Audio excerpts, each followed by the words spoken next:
Good morning, everyone. My name is Miss Yolanda, and I am the Children's Ministry Director at Twin Lakes Church. This past weekend, I had the time of my life. I was at a retreat at Mount Hermon. Now, being in the forest is one of my favorite things to do. Now, I also love the ocean. I love looking up at the stars or the clouds in the sky. I love being by a lake or even seeing a garden. For me, everything in creation points to God, and it's a reminder of His glory, His creativity, and His love for us. After all, He didn't have to create all this beauty around us, but He did because He loves us so much. This past weekend, one of the verses that Mark talked about was John 15:13. And it says, "Greater love has no one than this, to lay down one's life for one's friends." That's what Jesus did for us. He didn't hesitate. He sacrificed everything. This incredible act of love for us is why we are here today. It's why we gather at church. It's why we have hope. And it's why we can have eternal life with Him. Love is our connection to Jesus because it's His connection to us. And this is how Jesus wants us to connect to each other. He doesn't just want it. He is commanding it.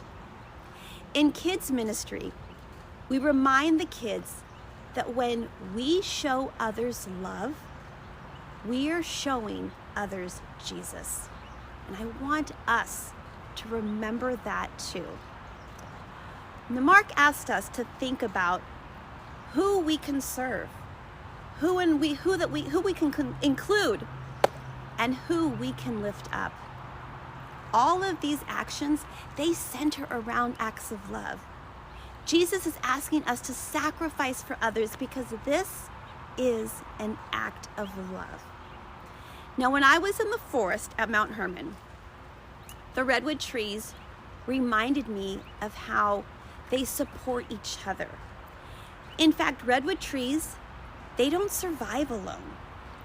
They like to live in a community with other redwood trees.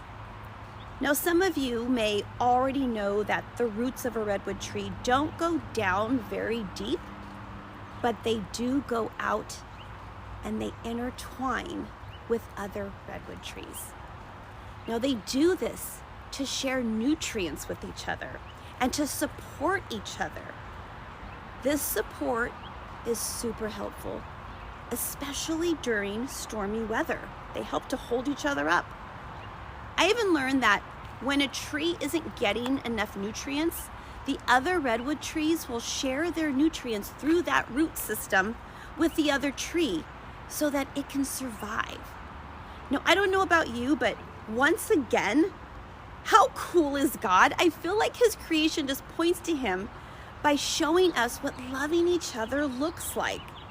These redwoods serve each other by sharing their nutrients. They lift each other up by supporting each other through storms and through other dangers.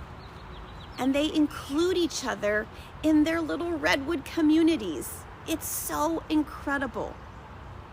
Jesus sacrificed everything, and He is asking us to lay down our lives for others. We can do this by serving others. For example, serving here in church, or in kids ministry, or helping someone who needs help with something. Be inclusive. We are a nation of lonely people right now. We need each other. Be that for someone and lift each other up. Make eye contact, smile, encourage each other. And I'm going to leave you with something that Mark said in his sermon. He said, sin is a failure to love. Let's be a church that loves, and let's be a church that loves big. Have an amazing day, everybody. Bye.